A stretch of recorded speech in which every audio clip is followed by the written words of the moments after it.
Volvemos y retomamos lo que estábamos tratando aquí en esta noche de chicas. Recién Daniela nos hablaba de un capítulo muy específico, ¿no? Editar a los antiguos, llamémosle así, ¿no? Pero hay quienes los piden, hay quienes los quieren. ¿Actualmente? Sí, absolutamente. Porque, a ver, primero, por ejemplo, ellas que escriben novelas históricas son las primeras lectoras de este tipo de libros, de esta colección Las Antiguas, porque son fuentes históricas principales para luego escribir sus novelas, ya sea agregarle ficción o no agregarle ficción, pero son fuentes históricas, porque son mujeres del siglo XIX que están narrando una vida cotidiana de ellas, porque su mayoría son autobiografías, están narrando sus propias vidas cotidianas, sus hijos, su entorno, sus maridos, su vida, y bueno, es la vida íntima esa de todos los días. Y con respecto, quería agregar algo que estaban hablando antes, lo que cuesta editar hoy, que sean aceptadas, y eso también sucedía en el siglo XIX, e incluso mucho más. Una de las novelas que forma parte de la colección fue el primer bestseller argentino, se llama Estela, y fue publicado con seudónimo de varón, César Guayem. Y en realidad la autora era Emma de la Barra. Fue en el año 1905, se cuentan en las librerías de la calle Florida, ponían empleados especiales para vender esos libros, porque una tirada que en una semana, imagínate, en el año 1905 se vendieron 9.000 ejemplares en una sola semana.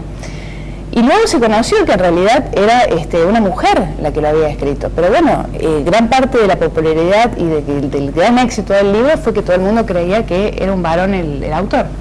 Mira, qué extraño, ¿no? Venía a cuento la pregunta porque uno tiene como la sensación ahora de que, por citar a alguien, de que nadie lea Flaubert, por decirte uno, ¿no? De que nadie sabe, inclusive que muy pocos saben quién era Flaubert o lo que ha significado, o lo que ha, inclusive para todos y cada uno de nosotros acá, lo que ha implicado. Bueno, yo lo nombro como un autor que leen mis personajes, como son de época, entonces claro, él era uno de los autores, en uno de los libros lo nombro que era Gustave Flaubert. Ahora, acá se estaba hablando de narrativa histórica, ¿no? Y el problema, cuando uno lee inclusive en la narrativa histórica que se produce en otros lugares del mundo, hay un enorme manejo de archivos, ¿no? Enorme. Uno lee, por ejemplo, la documental de un Pérez Reverte, por ejemplo, es fascinante, hasta en el dato del lenguaje del siglo XVIII, en la saga del Capitán a la Triste, que es maravillosa, ¿no? Era grandes también. Claro, pero ¿cómo se las arreglan ustedes con esto acá? Porque en la Argentina no es lo mismo. No, con la bibliografía, hay muchísima bibliografía. Tienen que recurrir a la colección antigua. Tenemos la biblioteca, yo quiero decir y hacer realmente un reconocimiento a la Biblioteca Nacional de Córdoba, donde está la Facultad de Derecho, es completísima. Yo he encontrado cosas antiquísimas, diarios. Y la propia Biblioteca Córdoba, por ejemplo, para mí una fuente pero así invalorable son los documentos de época, las cartas personales, las cartas familiares, todo eso es una especie de fuente inagotable de información, sobre todo por cosas que en la historia oficial no aparecen, quedaron archivadas. El revisionismo sacó un poquito a la luz, pero no todo. Quiere decir que todavía hay material inédito en ese territorio del que nosotros nos podemos alimentar y seguir buscando la novedad de la historia, ¿no? Metodológicamente creo que lo más difícil no es poder acceder, sino saber qué es lo que necesitamos para la historia, para nuestra ficción de esa historia. Encontrar el recorte, encontrar eso que estamos buscando, porque de pronto uno puede abordar un contexto y encontrarse con muchísima documentación, y si toda esa documentación lo volcamos al libro, es probable que el libro fracase como material, ¿no?, de lectura literaria. Entonces, creo que el gran desafío en este proceso es saber qué está necesitando esta trama ficcional. Pero para de eso esa uno historia. lee mucho. A mí me ha pasado de leer 12 o 15 libros para escribir el mío. O sea, seguro. Uno lee mucho y no todo lo que uno va encontrando. Pero en la investigación, todo lo que tiene que ver con la investigación, la hipótesis, ¿no? Lo que necesitamos buscar es como lo esencial, y me parece que es lo más difícil en este proceso. Yo tuve una suerte enorme con el libro del siglo XIX que escribí, que está casi todo el siglo XIX, Una sombra en el jardín de rosas, porque casualmente un sobrino de Rosas, Lucio B. Mansilla, escribió tanto sobre Rosas, sobre Encarnación, sobre Manuelita, que con leer solo Lucio B. Mansilla yo tenía ahí, pero como para hacer 3 novelas. Además que narrador, Lucio B. Mansilla. Es una maravilla. Sé que es como dice Fernanda, ¿no? Si vos sabés lo que querés y a dónde buscarlo. Y hay otra herramienta importante que es la entrevista a historiadores, que uno por ahí tiene como historiadores referenciales que son por ahí los más conocidos. Yo trabajo en la región del país, yo trabajo toda la zona litoraleña, el litoral. Y la verdad que me encontré con muchos historiadores de la zona que no son conocidos a nivel nacional, pero que tenían investigaciones increíbles, ¿no? Poder acceder también, pensar que uno como escritor tiene a estos historiadores como aliados y poder trabajar, ¿no? La entrevista, donde por ahí surgen un montón de cosas que a lo mejor en la lectura de documentos pueden pasarse, ¿no? Hablando de lectura, ¿no? Que es una mezcla, que hay veces que uno sabe exactamente dónde vas, qué buscas, y a veces uno en la búsqueda de eso encuentra otras perlas que quiere ponerlas en su libro. Y de golpe está la historia que uno viene inventando con lo que encontró, con lo que las dos cosas esas unidas puede lograr, y bueno, y es como a veces preguntan cómo escribimos, cómo inventamos, cómo metemos el personaje en el año 1800, en el año 1900. Y yo creo que es como un tapiz que uno va trayendo un poquito de la época, un poco lo que el personaje, un poco lo que encontró, un poco, y se va armando lo que va saliendo, que a veces el personaje está vivo y dirige más allá de lo que uno ha querido inventar. Y eso es lo que atrapa al lector.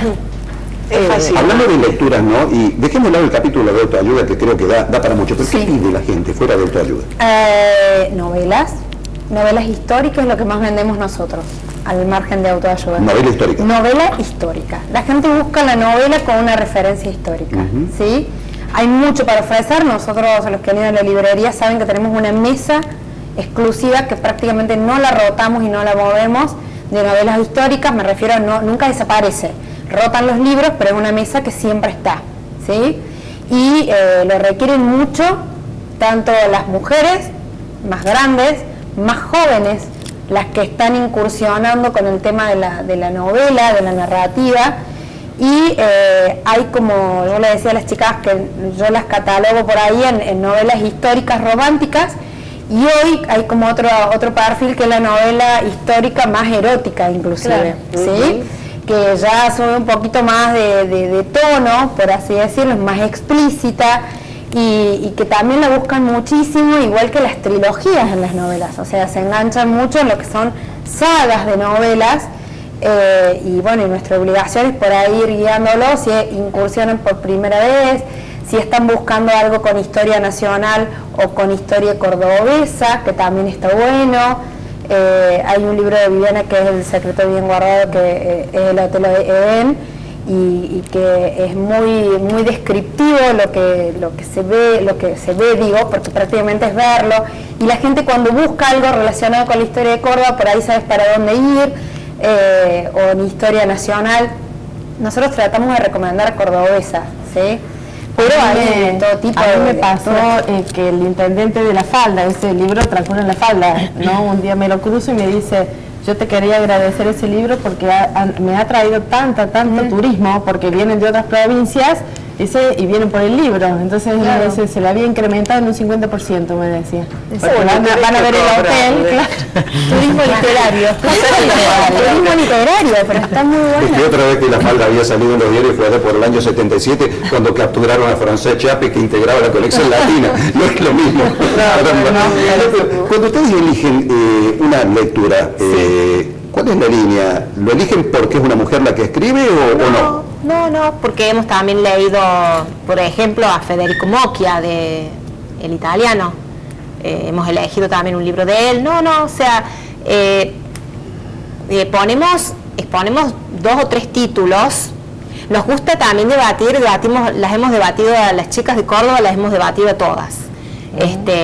Porque son nuestras preferidas. ¿Cómo salieron las chicas del debate? No sé, ellas digo, contentas. Es muy interesante el intercambio que se hace con los lectores, porque ocurre, primero, que ellos tienen una lectura distinta a la lectura que puede tener, ¿no?, un crítico sobre el libro, Y bueno, me pasó cuando fui con ellas vinieron con un mapa y me dijeron, bueno, ahora ubicarnos acá, claro, porque muchos lugares que yo nombro son los nombres que tenían quizá en el siglo XIX y hoy no se llaman así esos lugares. Entonces ellas no lo encontraban en el mapa como para poder, así que era como una clase casi de geografía, ¿no? Bueno, este lugar, y es muy interesante ese intercambio. Creo que para el autor además es muy enriquecedor ver que a veces hay personajes que uno considera que no son tan importantes en la trama y que para el lector es un personaje que le ha dejado algo, ¿no? Que le ha producido algún efecto. ¿Alguna vez a lo largo de los años de trabajar este tipo de áreas en un diario te ha sucedido que tengas la sensación de que lo que vos hiciste proyectó o le sirvió a un autor? Me pasó con el doctor Carlos Pressman. Ajá. Tuve la oportunidad de hacer la reseña de un libro que salió muy cómico, Ni vivo ni muerto, se llama el libro, sí. Con un personaje que es de antología, y le hice una reseña para la revista cultural El Cispren, la revista Umbrales. Y me llamó por teléfono para agradecerme porque en función le había comentado a amigos, además está de decir que el doctor tiene todo un carisma, ¿no es cierto?, sí, para vender su producto, pero me pasó con eso, con el doctor Pressman. Y tomo algo que decía Fernanda con respecto al tema de los géneros y los contenidos. Por ahí es como que uno pone mucho la cabeza en eso, ¿no? Y está buena la discusión de los géneros, subgéneros, contenidos y calidad, pero yo creo que tampoco hay que hacerse demasiado problema con ese asunto.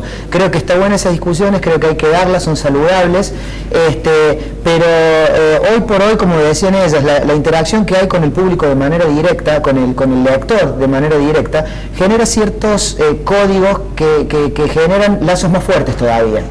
Y yo creo que hay que explotar mucho, falta un terreno inmenso para recorrer en eso. Estamos aprendiendo recién a manejarnos desde los medios y desde los autores con el tema de redes sociales, pero yo creo que en ese terreno está el futuro de lo que puede pasar, no sé si llamarle mercado editorial, pero es un hecho que Torba tiene un mercado editorial en este momento, ¿no? Sí, muy importante, sí, mucho. Sí, y ahora, en ese mercado, que dijimos mercado, tenemos que ir cerrando, pero estas son cosas que nos van quedando sueltas.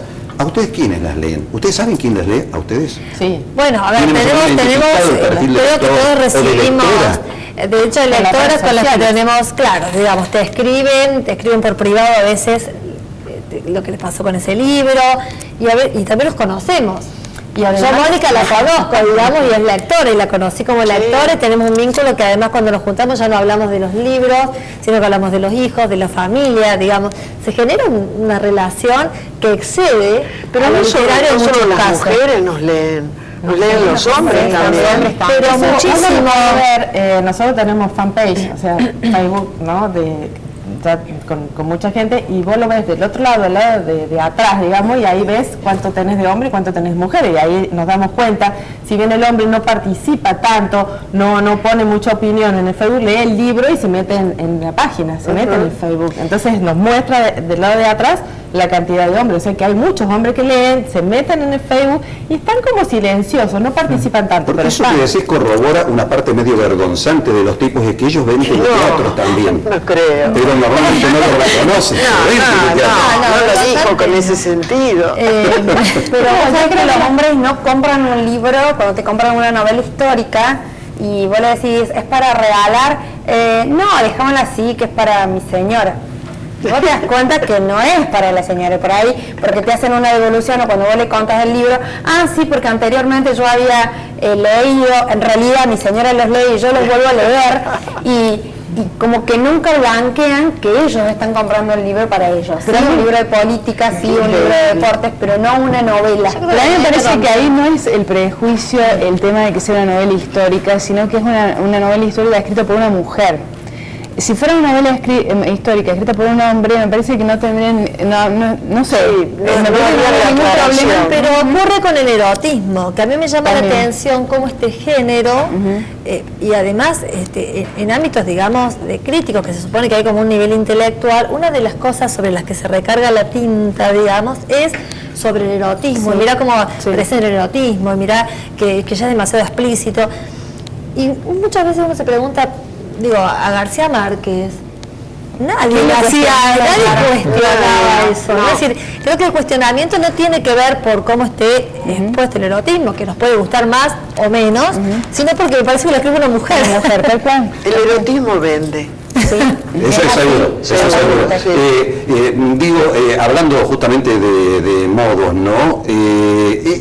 Eso de chica pobre conoce a muchachos ricos, ¿no va más? No sé, pero no, pero